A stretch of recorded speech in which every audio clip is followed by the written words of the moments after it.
There is no one out there. Neville Goddard spent decades saying it in 4 words, and almost everyone heard the comfortable half. Everyone is you pushed out. People repeat it like a warm blessing. If it is all me, then I am in control, and the universe bends to my wish. But there is a colder reading, and Neville never softened it. What if I told you that the friendliest idea in his entire teaching is also the most terrifying? If everyone is you pushed out, then no one is coming.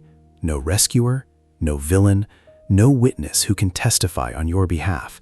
Just you, and the faces you wear when you walk back toward yourself. By the end of this video, you will understand the hidden face of that sentence. Not the comfort, the responsibility.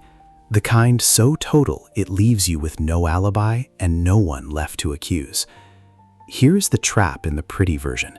You wanted to be the god of your world so you could finally control other people. But a god of a world with no other people in it does not get to blame anyone. He only gets a mirror, and that mirror does not blink. So let us stop reciting the phrase and start living inside it. Let us go where most people refuse to look. To understand how heavy this idea really is, you have to know where it came from. It did not arrive as a slogan. It arrived through a man who was trained for years to take radical ownership of his own life. Neville Goddard was not a scientist, and he never pretended to be one. He was a mystic. He learned under a teacher he called Abdullah in New York through the 1930s. By Neville's own account, Abdullah was a black man, an Ethiopian Jew, steeped in Hebrew and the mystical reading of Scripture. And Abdullah taught by refusing every excuse his student offered. The story Neville told most often is simple. He wanted to visit his family in Barbados, the island where he was born. He had no money for the passage, and he said so. Abdullah's answer was not sympathy. It was, in effect, "You are already in Barbados. Sleep as a man who has already arrived. Stop begging the world for permission." Neville protested. He argued the facts. No ticket, no funds, no plan. Abdullah refused to argue back. He would not accept the report of the senses as the final word. He held his student to one discipline: assume the state and let the world catch up to it. Sit with what that demands. There is no fund to blame, no shipping schedule, no relative who forgot to send help. There is only your own state of consciousness and whether you are willing to occupy the one you want.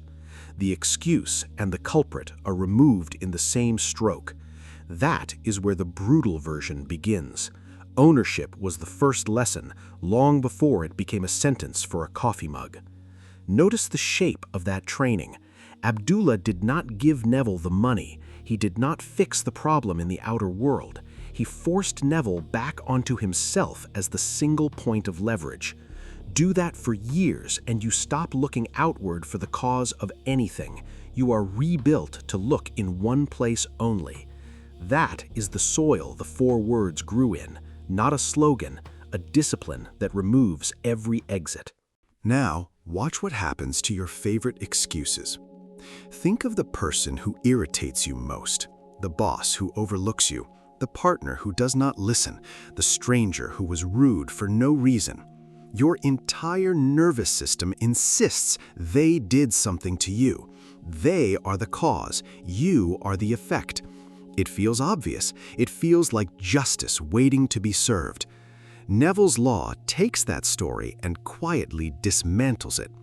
If everyone is you pushed out, that boss is not an independent enemy. He is a state of your own consciousness, wearing a face, walking back toward you. The rude stranger is a belief of yours that grew legs. The partner who does not listen is your own assumption about being unheard, dramatized in another body. This is the part that keeps people awake at night. If there is no one out there doing it to you, then the alibi is gone. "They did this to me" simply stops being available, not because you are being punished, because there is no second person in the equation to carry the charge. If this is landing a little too personally, say it in 4 words in the comments. It was always me. Write it once and watch how the body reacts. Let us make this precise, because a mirror is a strong image and it is easy to get lazy with it. In Awakened Imagination from 1954, Neville pushed the point to its edge. Imagination, he taught, is the only operant cause, not one cause among many, the one. Everything you call the outer world is the visible shape of an inner state you have already accepted as true. So the world is not a passive mirror hanging on a wall. It is a mirror that speaks back. It answers the assumption you actually hold, not the one you announce. You can say you expect kindness while carrying the deep conviction that people always let you down. The world does not read your announcement. It reads your conviction, and it casts, with terrible accuracy, exactly the actors your conviction requires. That is why willpower fails so often. You strain at the surface while the reflection obeys the depth. The rude coworker, the cold friend, the door that will not open. These are not random weather. They are your inner speech, returned to you as scenery, right on time. This is also the line that separates Neville from the ordinary law of attraction crowd. He was not saying that positive thoughts attract nice events, like some cosmic vending machine. He was saying something far more radical. There is no separate world sending you rewards and punishments. There is only consciousness projecting itself, then meeting itself as if it were a stranger. The distance between you and the world is an illusion you maintain so you have someone to blame. Test it against your own life. Recall a stretch when you felt genuinely unstoppable, when you assumed without effort that things would work out. Did people not soften around you? Did doors not seem to open on their own? Now recall a stretch of quiet dread. The same world turned cold, slow, hostile. The world did not change its mind about you. You changed the assumption you were broadcasting, and the mirror, faithful as ever, changed its face. You may be closer to this truth than you think. There are signs, and you will recognize at least one of them in yourself tonight. The first sign is exhaustion from managing other people. You spend enormous energy trying to fix, convince, or control people who never seem to change. That fatigue is a clue. You have been editing the reflection while ignoring the source. The second sign is the repeating character. Different job, different city, different name, but the same betrayal, the same dismissal, the same wall. The face changes, the pattern does not. That is not bad luck. That is a state of yours, faithfully recast. The third sign is a private suspicion you have never said out loud, a quiet feeling that the world is somehow arranged around you, that events seem to answer your mood. You dismissed it as ego. It was closer to the truth than your logic wanted to allow. The fourth sign is the loneliness of the idea itself. A part of you has always sensed that no one is truly coming, and it frightened you. Tonight, we are going to turn that fear around, because the same fact that isolates you is the fact that frees you. Here is where most people flinch, and here is where you should lean in instead. If you are the only cause, that sounds like blame. Everything is your fault. But blame is the small, frightened reading. Turn it over. If you are the only cause, you are also the only solution. Nothing outside you has to change first. No one has to apologize, wake up, or grant permission before your life is allowed to move. Neville framed this not as a burden, but as power returned. In Feeling is the Secret from 1944, he taught that feeling is the seed of every outer state. Change the feeling you live from, and the reflection has no choice but to rearrange. Not because you forced it, because the source moved, and the mirror always follows the source. Read that again. The world was never the problem. It was the report. You were reading the report and arguing with the paper. From tonight, you edit upstream. You change the assumption, and you let the actors find their new lines. Now feel how the weight lifts. A moment ago, total responsibility sounded like a sentence. Now it sounds like a key.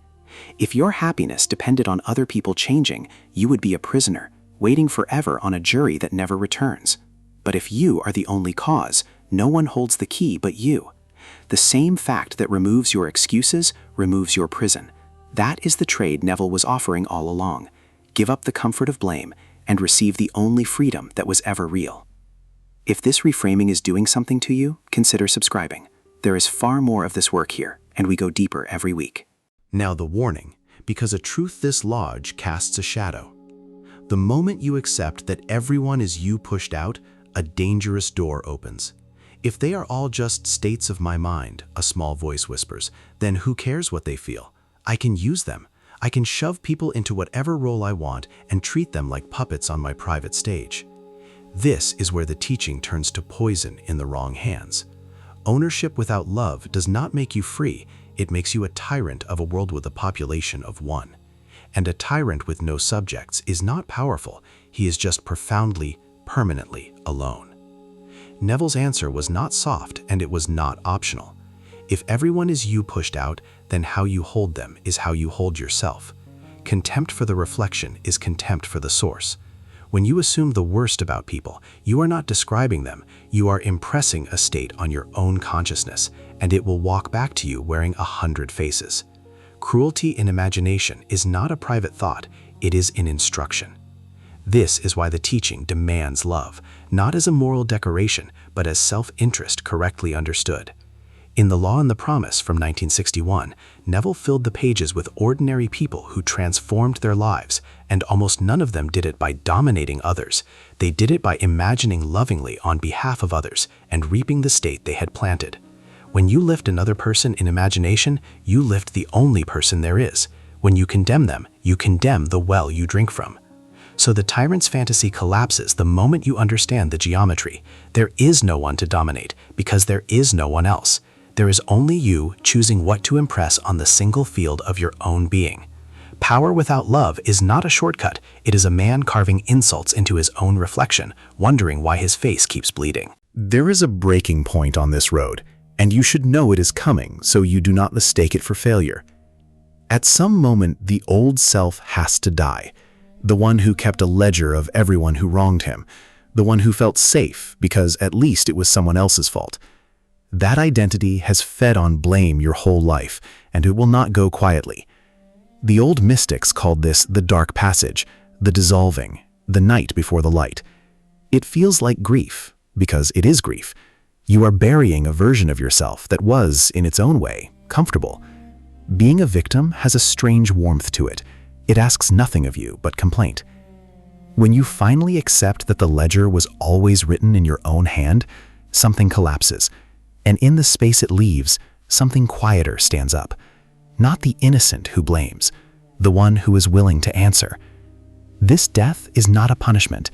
It is the price of the crown you actually wanted. This channel has a membership if you want to support the work. Nothing changes if you don't, and I'm grateful to everyone who does. Now, back to it. Expect resistance, and do not be surprised by its shape. The moment you stop blaming and start assuming responsibility, the old world pushes back. People you thought were minor characters suddenly get loud. Situations you thought were settled reopen. The reflection seems to double down, as if daring you to return to your comfortable story of being wronged. Understand what is happening. This is not the universe punishing your growth. It is the old assumption, still echoing, still casting the last of its actors before it fades. You spent years feeding a state. It does not empty in an afternoon. The scenery from an old conviction keeps arriving in the mail after you have already moved out. There is a second reason the world fights you, and it lives inside you, not outside. Part of you does not want the responsibility. Blame was a resting place. As long as it was their fault, you were off the hook, and there is a bitter comfort in that. So when the old cast gets loud, a voice in you is quietly relieved. See, it says, it really is them. I can go back to sleep now. That voice is not your enemy, but it is not your friend either. It is the old identity bargaining for its life. Do not read the pushback as proof you were wrong. Read it as the wake behind a turning ship. The turn has already happened at the source. The surface is just the last to know. Hold the new assumption steady. Refuse both the outer noise and the inner bargain, and the old cast runs out of lines. A play cannot continue when the author stops writing those parts. So, what do you actually do with a truth this heavy? You practice it, precisely, starting tonight. First, radical silence. When something provokes you, do not run to announce it or argue with the person. Go inward and ask one question: what state of mind is this reflecting back? You are not suppressing the reaction, you are tracing it home. Most of your power leaks out through the mouth. Keep it and turn it inward. Second, revision. Tonight, before sleep, take one scene from the day where you felt wronged. Do not replay it as it happened. Rewrite it. See it unfold the way it would if you were the person you intend to be. You are not lying to yourself. You are editing the source that will cast tomorrow. Third, live in the end. Choose the assumption you want to be true about your life and sleep as though it already is, the way Abdullah taught his student to sleep already in Barbados. Not hoping, occupying. You are the only actor, so stop auditioning for a role you already own. Come back to where we started. There is no one out there. And now that sentence should sound different. It is not a cold room with you alone in it. It is a world where every face is a message from you to you about what you have quietly agreed to believe. The people who hurt you were your beliefs wearing bodies. The ones who saved you were your assumptions, keeping their promise. It was always you on both sides of every encounter. That is the brutal responsibility Neville never softened. No one is coming, because there is no one out there to come. And that is not the end of hope. It is the return of the only power that was ever real. You are the cause. You are the mirror. You are the one who decides what walks back. So tonight, before you sleep, do not ask the world to change. Change the one in the mirror and let the reflection catch up. Then watch over the coming days who starts saying new lines. If this is the kind of truth you want more of, stay with the channel. There is deeper water here, and we are only getting started.